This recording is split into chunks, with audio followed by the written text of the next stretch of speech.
Hi guys and welcome back to the channel. Today I've got two replays in the tier 6 Polish medium tank, the Bugi.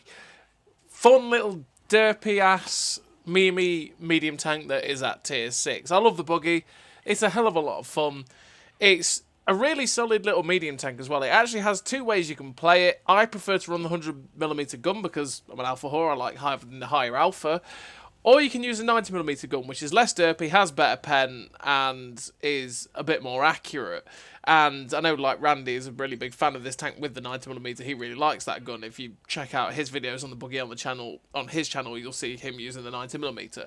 I use the 100mm because, like I say, I like the 300 alpha. It reloads really quickly, and you've got the choice between the premium AP rounds, although it says APCR, it's AP for normalization purposes, and the HE. So if you need to just splash something, you just load HE and splash them with the 100mm gun or 105mm gun. It's 100mm, I'm pretty sure. Yeah, splash them with the HE like any derp gun. Or you just load the 168 pen premium round and fire that. Now, naturally, with that penetration, if you're facing against tier 8s and 7s, mostly tier 8s to be fair, you're going to struggle a little bit with the penetration. It's not going to be as easy to pen things as if you had the 90mm gun and you had, like, I think it's nearly 200 pen on the APCR. So it's not going to be as easy to deal with those higher tier tanks, but again, you do have the really fast reload with 5.9 seconds on that 300 alpha reload, which is nice. But you do have the ability with the 300 alpha to slap people and do some serious damage, and you can do pretty well with the trading. Now, the Bugi is also, as you're seeing there, pretty slow to go backwards, and it's not the fastest at going forwards. It's not the most mobile medium tank in the universe. So you have to be very, very wary of that when you are using it. That sometimes when you put yourself in a situation, it takes quite a lot to get yourself out of it. So you have to bear that in mind. So in terms of a crew on the Bugi, I run Born Leader, Rapid Reload, Sixth Sense, Situational Awareness, Camouflage Expertise, Muffled Shot, Steady Aim, Snapshot, Run and Gun. Gun perks to make this derpy gun as good as possible. And then Camo and Muffled Shot to make, well, it is a medium tank, right? It's a tier 6 medium. If you make your camo better, it can always benefit the tank pretty nicely. In terms of equipment, I run Rammer, Vents, and Optics. Rammer to make the DPM better. Naturally, you always want to make your DPM better. 10% better DPM, always, always, always. That's why you always take rapid loading as well on the crew. Vents to make the whole tank generally better, because you can make the DPM, the accuracy, the aim time, all that sort of stuff better with the vents. And then the optics to make your view range get higher. Also like having the vents as well, because that combined with the optics makes my view range go above that 445. Means it gets to about 450 or 460 or something like that. Anyway. And it really helps with the view range boost. And that's one of the main reasons they use it over some of the other things. I mean, if you wanted to, you could use a camo net to boost the camo as much as you possibly can. You can make it way better, which is always an option. You could use a GLD to make the aim time quicker, although you don't need it for the 90mm. It might be nice for this 100mm, although it's not that bad. Well, it doesn't feel that bad anyway. The accuracy is the thing that feels bad, but you can't run vert stabs because you're only a tier 6 medium tank, so you do have to bear that in mind. Or you could run something like the traction system or the powertrain just to get yourself more top speeds. You know, you can do all that sort of stuff. So in this replay, we're on Malinovka, and as you see in here, this gun with the 168 pen on the premium AP rounds can't really pen this defender. So we switched to HE, and we hit him actually for 193 on the underside by tracking him, which was a lot. And now we're just keeping this guy pinned with his tracks by just constantly laying the shots in. Now, we are only doing like 30 damage, but eventually we're going to be able to do enough to pen him or kill him. And actually, we were just tracking that tier 8 in place for our team to get shots. And now there's only 7 tanks left. Well, 1 artillery as well. We know where the RT probably is at K0, no doubt. There's a medium tank spotted at J0, so we're going to go move into a position where we can hopefully get within range of him. But I don't know if he just got finished off. There they go, the artillery gets spotted, and it's like, okay, that guy in that corner got finished off.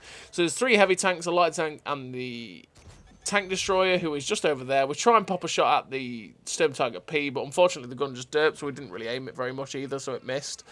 And so we're going to take a better route towards getting a shot at this guy. So we move out a bit more left. Aim, aim, aim. We're definitely aiming this shot. Slap the shot towards the Sturm Tiger P, but it just goes to the far right of the reticle. And he moves just as we fire, which is kind of typical in itself. And we didn't manage to hit him. Unfortunately, we missed the light tank as well. And then we take a hit from the left. And then we take a hit from what must be the Patriot over there as well. And we've gone from having a good amount of health to being a one-shot, all in one fell swoop, which is not good. We managed to get that shot, somehow pens that light tank, somehow hits him, fair play. I'm not quite sure how that happened. We managed to hit that guy while he was down there, and then Swindle in the Super Chaffee manages to shut down its bigger, better brother in the Rover. And we're just being careful, because we don't want to get done by this Patriot. We really have to be careful here, because we are a one-shot for all of them, right? We're going to get killed if we're not careful.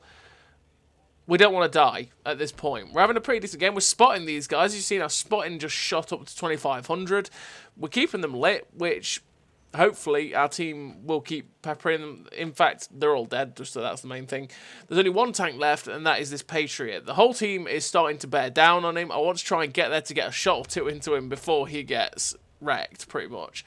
And I'm thinking at this point, do I try and track him, or should I just go for the damage? Well, we'll see when we get there. If he turns frontally towards us, which he is actually firing at Swindle, so he's facing us, we're not going to pen it. We need his side or his rear to go through. But this is where, obviously, the 300 Alpha is quite nice, because we reload quite quickly, but we're definitely going to start trading well with this guy. And we managed to get round him, get a shot into his side for 296, pull back a little bit, but he is still focusing on the guy in front of him.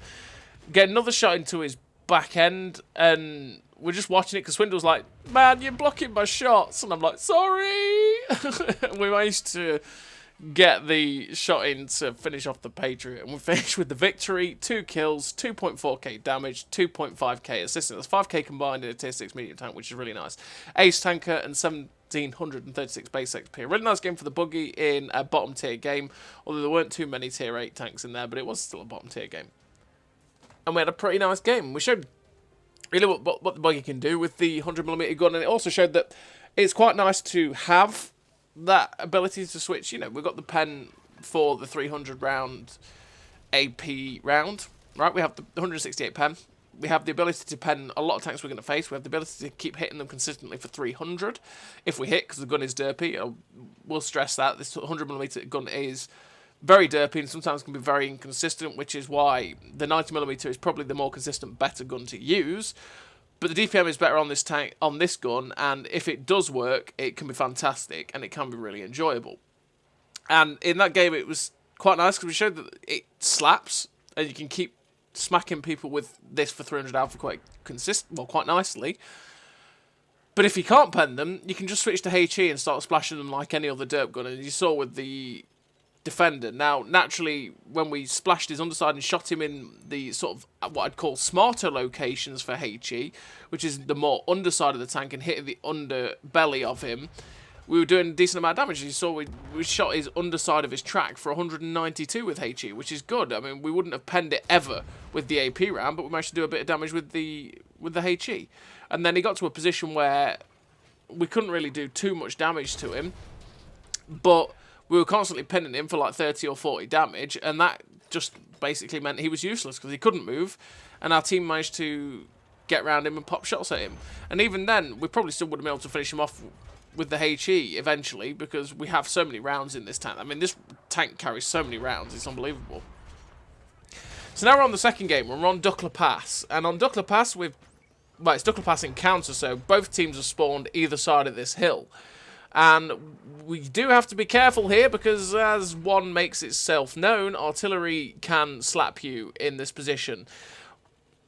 It's a deadly place to go if they've got artillery. See, both artillery went for us, dodging the shells everywhere this game. That's going to be a common theme. And we managed to... Oh, here comes another one. That could only be a Leffe or a Burt. Surely, look, both of them, Jesus, they're firing so quickly and they want us, and we're just dodging them. We're like Neo, we're all over the place. The Matrix, look at this, we're seeing another one coming in. Get out of here, Mr. Artillery, not today. we're not getting hit, and we managed to avoid those shells. Yeah, this position is, as you can see, I've just gone, no, I just can't stay there. Especially since my whole team is spotted and they're only shooting at me, so I was like, you know what, no, screw that, we're not doing that, we're going to change the position we're in, we're going to move to a different place, and, well, just change up our angle of engagement, because we don't want to keep being the focus of artillery. It's not going to end well eventually. Eventually one of them will just hit us in a stupid place, and we'll get penned and shut down, and we don't want that. So we've moved up actually quite aggressively to a different position. We're getting a flanking position on this T-29. It's like, hello, sir, let me just... Oh, I bounced. That's quite awkward. Oh, there goes the destructible cover. It's like, well, I'll try and get a shot into your lower plate. He misses. We have a way better reload. So it's like, let me reload. Come on, lower plate. Doesn't quite go in, but we track him. We have to hit him in his gun port, which you can see I'm aiming for right here. Slaps it straight in. Or the lower plate. That's where we can pen him with 168. Guaranteed. And we managed to actually get that shot straight through his machine gun port.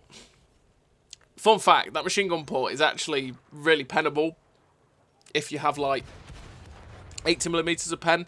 It's quite funny. I remember in the past that people, when I was in the T-29 and me doing it to people who were in the T-29, being in a KV2 and going, hello, Mr. T-29, going straight in to face someone, they hit you for 300 and you're like, you know what, I'm just going to throw this HE round straight through that machine gun port, and you pen them for like 800, 900 memes. Anyway, we get through. We managed to shut down the VK-101P, dodging the artillery shells left, right, and centre. We shut down the T-25/2, and we're just wiggling. We're avoiding the artillery shells. We're like, please don't shut me down right now. I don't want this to happen. We end up spotting one of them. There it is. It's the FV-304. It could only have been with how fast it was firing. And we're going after him. It's like, hello, sir. I want your bacon. Come here, piggy. I want you. Naturally, that tank is really quick. IKV gets spotted, but it's like, hello, Mr. Burt, let me blap you. Get out of here, Mr. Burt. Piggy is mine. Bacon secured. 8 looking for a shot at the IKV. The shot misses, and we're still detecting. It's like, that's not the mean to... Oh, that was artillery. Artillery's still trying to hit us at this point. The other artillery was still trying to get a shot at us. And we managed to avoid it, and it came from our right, which we didn't seem to realise, and there we go. There's the other Burt. It's like, hello, sir. Let me shut you down. Mostly fully aimed on. Oh, and it flies above his tank. Of course it does, because it's a derp gun. It will derp every now and then. But he misses. We've got the reload, and we shut down the other Burt. Meaning we secured both artillery. Always a good day when you do that. We're finished with the victory. 5 kills, 3.2k damage, a little bit of assistance. Ace tanker, the Pascucci's, the high caliber, 1882 base XP. A really nice game for the Bugi, which is a great tank. Did I say level? It's the Pascucci's medal. We've got Pascucci's medal for killing both artillery. But Bugi is a great meme tank. It's quite a lot of fun to play. If you do use this gun, bear in mind you might lose a lot of money. So as always, everybody, thank you very much for watching. I'll see you next time.